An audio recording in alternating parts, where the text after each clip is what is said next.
जैसे देखो ज्वाइनिंग वाली वीडियो जैसे इंपॉर्टेंट होती है आपकी, जैसे डॉक्यूमेंट वेरिफिकेशन का या फिर जो पोस्ट प्रेफरेंस वाला वीडियो इंपॉर्टेंट है, तो वैसे ये वीडियो भी बहुत इंपॉर्टेंट होने वाला है कि एक्सटेंशन और रेजिग्नेशन का क्या प्रोसीजर रहता है आपका।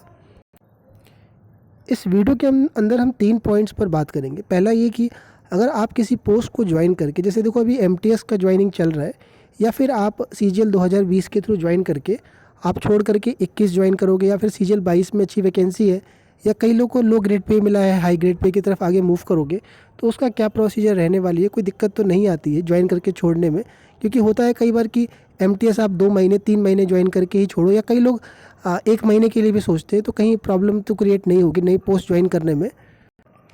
दूसरा पॉइंट जो हम डिस्कस करेंगे वो ये करेंगे कि मान लीजिए आप किसी पोस्ट पर वर्किंग हो, काम कर रहे हो अभी, चाहे आप एसएससी की ही कोई पोस्ट पर हो या फिर बैंक में हो या फिर प्राइवेट में हो, तो फिर उसके लिए हम नोटिस पीरियड कब देते हैं, या फिर जो आपका नोटिस पीरियड वाला पार्ट होता है वो कब हमें कंप्लीट करना पड़ेगा, या रेजिग्नेशन के लिए कब हम उनको इंटीमेट करें, तो इस पर एक पॉइंट पर बात करेंगे। और तीसरा जो आपका ये है कि अभी देखो सीजीएल 2020 का ज्वाइनिंग स्टार्ट होगा और अभी 22 का जो है प्री दिसंबर में शेड्यूल्ड है।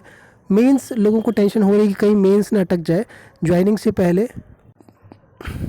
अगर मेंस हो जाता है सीजीएल 22 का तो कोई इशू नहीं है, अगर उन्होंने बुला लिया ज्वाइनिंग के लिए तो फिर प्रॉब्लम क्रिएट हो जाती है, बिकॉज आपको नई जगह पर जाकर शेड्यूल करना रहना, पढ़ाई दिक्कत आएगी आपकी।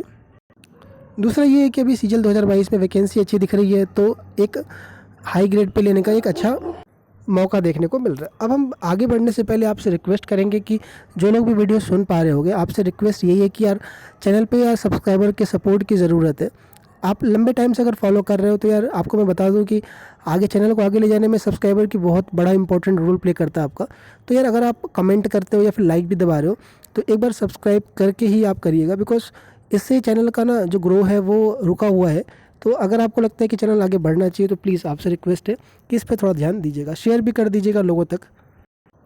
तो पहला हम पॉइंट बात करेंगे कि ज्वाइन करके छोड़ने वाला। देखो अगर आप as a fresh candidate join कर रहे हैं कोई भी डिपार्टमेंट, तो जब आप ज्वाइनिंग करते हो तो उस समय कुछ फॉर्मेलिटीज़ या कुछ फॉर्म आपको भरवाए जाते हैं। मान लीजिए कि आप अगर एमटीएस ज्वाइन कर रहे हैं तो आपसे फॉर्म कई सारे भरवाए जाते हैं, जिसमें आपकी फैमिली डिटेल भी रहती है, आपके पास कितनी इनकम की प्रॉपर्टीज़ है वो सब भी भरवाई जाती है। उसमें एक ये भी रहता है कि आपके पीछे कौन कौन से रिजल्ट्स पेंडिंग है, कौन कौन से एग्ज़ाम्स दे रखे हैं, है ना। जनरली उसको हम इंटीमेट करना कहते हैं कि हमने डिपार्टमेंट को बता रखा है, इंटीमेट कर रखा है कि हमारा ये रिज़ल्ट पेंडिंग है। कुछ लोग ये डरे रहते हैं कि सर अगर हम बता देते हैं डिपार्टमेंट को, ज्वाइन कर रहे हैं नए कैंडिडेट, तो कहीं हमसे डिपार्टमेंट कुछ सही बिहेवियर करेगा कि नहीं करेगा। तो देखो ये नॉर्मल प्रोसीजर है, उनको ही पता है कि जो नए कैंडिडेट आ रहे हैं वो लो ग्रेड पेपर है तो वो मूव करेंगे, और वो कहते हैं आपको खुद मोटिवेट करेंगे कि हाई ग्रेड पे के लिए आप मूव करिए, तो उसकी टेंशन नहीं है। इससे ये फ़ायदा रहता है कि जब आप कुछ महीने जॉब करके, मान लो 3 4 5 जो भी महीने आप जॉब करके छोड़ के जाते हो, तो उस समय आपको एनओसी मिलने में कोई दिक्कत नहीं आती है। अगर आप नहीं बताए रहते हो तो डिपार्टमेंट कुछ सही नहीं रहते हैं जो आपको प्रॉब्लम क्रिएट कर सकते हैं रेजिग्नेशन देने में। और उससे ये रहता है कि देखो जब आप ज्वाइन करते हो तो आपकी एक सर्विस बुक बनती है। सर्विस बुक जो होती है पूरी सर्विस में आपकी एक ही रहती है सेंट्रल गवर्नमेंट में, वो ट्रांसफ़र होती रहती है एक डिपार्टमेंट से दूसरे डिपार्टमेंट में, और आपका एक पैन अकाउंट एनपीएस अकाउंट खुलता है, वो भी आपका एक ही बनता है, तो वो ट्रांसफ़र होता है उस डिपार्टमेंट से। मान लो अभी इनकम टैक्स में आप एमटीएस हो और अगर आप ज्वाइन कर रहे हो, मान लीजिए आप एक्साइज ज्वाइन कर रहे हो, तो वो जब ट्रांसफ़र करेगा तो इसके लिए आपको डिपार्टमेंट से एनओसी लेके ही आना पड़ता है, तो डिपार्टमेंट आपका ट्रांसफ़र कर देगा। तो इसीलिए आपको ये प्रोसीजर ज़रूर ध्यान रखना पड़ेगा। अगर एडमिन आपको ये फॉर्म नहीं देता है तो आप उनसे मांग लो। कई बार ऐसा होता है कि मिनिस्ट्री में नहीं देते हैं ये फॉर्म, तो आप उनसे ये फॉर्म मांग लीजिएगा और भर के दे दीजिएगा। बात हम करते हैं रेजिग्नेशन की, कि अगर आप किसी पोस्ट पर वर्किंग हो, काम कर रहे हो, कब रेजिग्नेशन देना चाहिए या कब हमें उनको बताना चाहिए कि हमें ये जॉब छोड़नी है। सबसे पहले आपको जो भी पोस्ट मिली है उसका आप ये देख लीजिए कि कितना टाइम पीरियड, क्या क्या प्रोसेस इन्वॉल्व है। इसके लिए मैंने सेपरेट वीडियोस अपलोड करी है चैनल पे, आप एक बार देख लीजिए। अगर आपके पोस्ट का अपलोड नहीं हुआ है तो वेट करिएगा, उसका जल्दी ही अपलोड हो जाएगा। इस बार मिशन मोड एक्टिव है, आप देख रहे हो कि बहुत जल्दी प्रोसेस सीएजी और इनकम टैक्स ने आपका डिसाइड किया है, रिलीज़ किया है। आप देख रहे होगे कि जल्दी ही रिलीज़ किया, तो इस हिसाब से आप उम्मीद फास्ट कर सकते हो, जल्दी उम्मीद कर सकते हो, ठीक है। तो इस हिसाब से आप डिसाइड करिएगा कि कब किस टाइम पर हमें डिपार्टमेंट को नोटिस पीरियड के लिए बोलना है, या फिर नोटिस पीरियड आपको पता है कि 2 महीने या 3 महीने का जो भी रहेगा आपका, जब उनको बताते हो आप तो वो सर्व करना पड़ता है, उसी हिसाब से आइडिया लगाएगा। कई लोगों की फाइनेंशियल कंडीशन ठीक नहीं रहती है, मान लो अभी आप रिज़ाइन कर देते हो और आपको 5-6 महीने बैठना पड़ जाए घर पे, तो वो भारी पड़ जाता है और फिर वेट करना थोड़ा सा टेंशन वाली बात है। तो इसको आप समझ के अच्छे से अपना डिसीजन लेके करिएगा। सपोज़ करिए अगर आप नोटिस पीरियड में ही हो कि आपको 2 महीने या 3 महीने ही का नोटिस पीरियड सर्व करना है, तो उस बीच में अगर आपकी ज्वाइनिंग आती है तो डिपार्टमेंट से जो अभी आके आपको बताऊंगा एक्सटेंशन वाला, आप वो मांग सकते हो इस बेसिस पर कि अभी आप नोटिस पीरियड में हो। जैसे ही नोटिस पीरियड पूरा होगा देन आप डिपार्टमेंट ज्वाइन कर लोगे। तो मैं आगे आपको बता रहा हूँ। अभी कई कैंडिडेट ऐसे हैं जिनका सिलेक्शन हो गया लेकिन अभी सोच रहे हैं कि क्या डिपार्टमेंट को बताना सही रहेगा अभी, क्योंकि अभी प्रोसेस में टाइम है। और अगर मैं बता देता हूँ, देखो आपको जो लोग सुन रहे होंगे नहीं, उनको नहीं समझ में आ रहा होगा ये सब चीज़ें, लेकिन जो डिपार्टमेंट वर्किंग है वो इस बात को फील कर रहे होगा। लिखिएगा ज़रूर कमेंट सेक्शन में अगर आप इस चीज़ से गुजर रहे हो, क्योंकि मैं तो काफ़ी बड़े ऑडियंस से जुड़ा हूँ, बहुत तरह के केसेस मैंने देखे हैं। जैसे रेलवे हो गया आपका, बैंक में कई लोग हैं अभी, तो वो घबराए रहते हैं कि अगर मैं डिपार्टमेंट को बता देता हूँ तो कहीं वो कोई प्रोसेस मतलब आगे के लिए कहीं कोई प्रॉब्लम तो नहीं क्रिएट कर देंगे। सबसे पहले अगर आपका सिलेक्शन हो गया, फाइनल लिस्ट में नाम आ गया है, तो आप डेफिनेटली रहिए कि आपका ज्वाइनिंग प्रोसेस हो जाएगा। दूसरा ये कि आप यार इंटीमेट ज़रूर कर दीजिए डिपार्टमेंट को, अभी कोशिश करिए कि इंटीमेट कर दीजिए। देखो डिपार्टमेंट को छोड़ना हर एक डिपार्टमेंट के लिए में इतना आसान नहीं है। जैसे मैं रेलवे की बता दूं आपको, प्रॉब्लम क्रिएट करते हैं आपका। उसके अलावा बैंक में अगर हम बात कर लें तो हो जाता है, लेकिन कुछ ऑफिसेस हम और पकड़ लें तो उनमें यार दिक्कत करते हैं, क्रिएट करते हैं। तो इन सब चीज़ों से बचने के लिए आप पहले एक बार इंटीमेट ज़रूर कर दीजिएगा।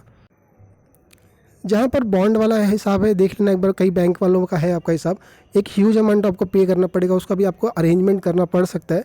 और क्या आपको ज्वाइन करना है नहीं करना, कई लोग इस डायलेमा में भी होंगे कि यार क्या मेरे को इतना लॉस करके ये पोस्ट ज्वाइन करना। कई लोग बैंक पीओ हैं, 2800-2400 ग्रेड पे सिलेक्ट हुए हैं, कन्फ्यूजन में है कि क्या इसको छोड़ करके मूव करना सही रहेगा, सैलरी का लॉस है, बॉन्ड भी कई प्राइवेट बैंक में भरना होता है। तो एसबीआई का भी अगर हम बात करें, एसबीआई में भी आपका बॉन्ड है। तो यार एक बार आप कमेंट में लिखिएगा अगर आपके साथ भी कुछ ऐसे सिनेरियो हैं, आपको लग रहा हो कि यार ये सब चीज़ें आप अकेले ही फेस करोगे, ऐसा नहीं, बहुत बड़ी ऑडियंस है, बहुत सारे लोग हैं ऐसे। तो इसलिए मैं कहूँगा कि आपका सिलेक्शन हो गया तो आप प्लीज़ एक बार ज़रूर बता दीजिएगा। बात करते हैं अब एक्सटेंशन, जो सबसे इम्पोर्टेंट मुद्दा है। देखिए एक्सटेंशन जो है आपका, ये डिपार्टमेंट टू डिपार्टमेंट या ऑफिस टू ऑफिस वेरी करता है। आप मान लीजिए कि आप किसी पर्टिकुलर, मान लो आप एक्साइज में ही हो, आप मान लो सीबीआईसी में ही हो, या फिर सीबीडीटी के अंदर हो, या फिर आप मिनिस्ट्री ऑफ डिफेंस के अंदर हो, तो अलग अलग ऑफिस आपका अलग अलग टाइम पीरियड आपका वो देता है आपको, उसका रिलैक्सेशन देता है आपको ज्वाइन करने में। हाँ, कितने टाइम का मिलता है वो मैं आपको अभी बताता हूँ आगे, कि कितना मैक्सिमम मिल सकता है आपका। उससे पहले हम बता दें कि इसको करना लेना कैसे होता है। जब आपका अटेस्टेशन फॉर्म आपका आएगा, हर पोस्ट में जितने भी पोस्टें आप देख रहे हो, जो पोस्ट मिली है इसमें सभी में ये वाला प्रोसेस होता है जिसको हम बोलते हैं डिपार्टमेंटल डॉक्यूमेंट वेरिफिकेशन। एक नोटिस आपको, एक लेटर भेजा जाता है आपको, जिसके थ्रू आपको बुलाया जाता है कि आप अपने डॉक्यूमेंट्स लेके आइए और एक बार हम रीचेक करेंगे, जो आपकी फ़ाइल एसएससी में तैयार हुई थी उसी से वो मैच करते हैं। तो उसी टाइम पर आप उनसे रिक्वेस्ट कर सकते हो, जब आपका अटेस्टेशन फॉर्म का चल रहा होगा, कि आपको एक्सटेंशन लेना है ज्वाइनिंग में।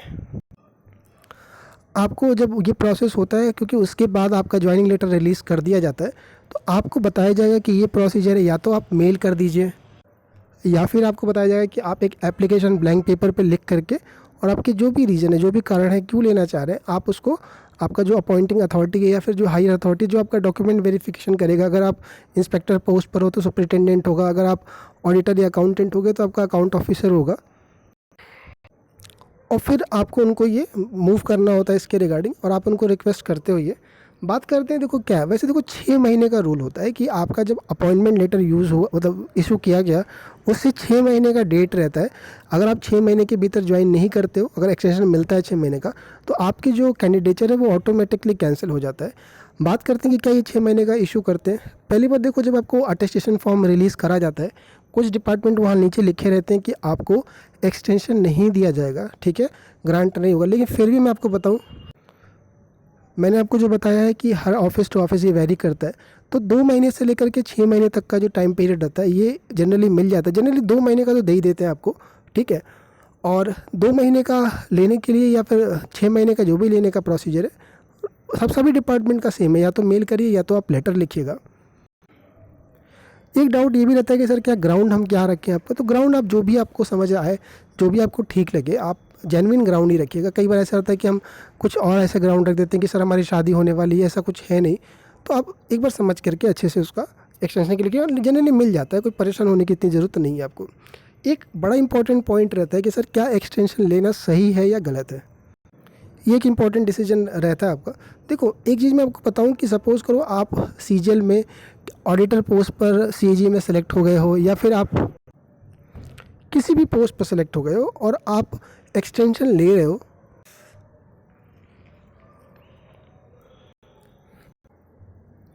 और एक्सटेंशन लेने के बाद चाहे आप एग्ज़ाम के लिए या फिर जेन्युइन तरीके से भी ले रहे हो, और फिर आप इसी पोस्ट को ज्वाइन कर रहे हो एक्सटेंशन के बाद भी, और इसको कंटिन्यू करोगे एज ए पूरी लाइफ, ठीक है, मतलब इसी पोस्ट पर टिके रहते हो, तो पहली चीज़ जो नुकसान आपको देखने को मिलेगा, मान लो आपने 3 महीने का लिया तो आपकी 3 महीने की सैलरी आपको नहीं मिलेगी, तो वो 3 महीने का आपका एक बहुत बड़ा मॉनेटरी लॉस है। पहला चीज़ तो ये है। साथ ही साथ देखो आपका इंक्रीमेंट लगता है ईयर टू ईयर, उसमें आप पीछे छूट जाओगे। ये जो टाइम पीरियड रहता है आपको समझ में नहीं आता, लेकिन कई बार ऐसा होता है कि एक दिन भी लेट होने से आपका प्रोसेस पूरा चेंज होता है। आपके साथ का बैच वाला ही बंदा एक दिन पहले आपसे ज्वाइन किया, एक दिन बाद, वो डेट का होगा जब आप ज्वाइन करोगे डिपार्टमेंट तो समझ में आएगा। तो ये प्रॉब्लम आपको देखने को मिलेगा कि इंक्रीमेंट में, और आपका एक तो 3 महीने जो आपने एक्सटेंशन लिया सैलरी का नुकसान होगा। दूसरा ये कि प्रमोशन जब होता है आपका, तब प्रमोशन में भी आप अपने बैच वालों के साथ पीछे छूट जाओगे। एक ये भी रहेगा, अगर आप डिपार्टमेंट में लंबा लाइफ टाइम कंटिन्यू करते हो, मैं उसकी बात कर रहा हूँ। तीसरा ये है कि सर चलो कोई बात नहीं है, हम इनका वही होगा और कितना ही का लॉस हो जाएगा, मान लेते हैं 1000 रुपये का इंक्रीमेंट का है ये चीज़। देखो ये जो चीज़ें हैं आपको अभी नहीं समझ में आएंगी, अगर आप 30 साल नौकरी करते हो तब आपको समझ में आता है एक बड़ा एरियर मूव का लॉस होगा आपको, तो एक बड़ा अमाउंट का आपको लॉस समझ में आएगा जब आप रिटायरमेंट आपका करीब आएगा। वो सब चीज़ें ठीक है, लेकिन अभी आप कोई सी चीज़ें नहीं। लेकिन मैं आपको फिर कहूँगा आप अपना देखिए कि आपकी रिक्वायरमेंट क्या है। अगर 22 की तैयारी चल रहा है, आपको लग रहा है कि हिट है, कोई डाउट नहीं, इसमें कोई बहुत ज़्यादा सोचने की ज़रूरत नहीं है। लेकिन ये पॉइंट भी आपको पता होना चाहिए कि क्या चीज़ हमारा इससे ये जा रहा है, आगे भी आपको इस चीज़ पता रहनी चाहिए।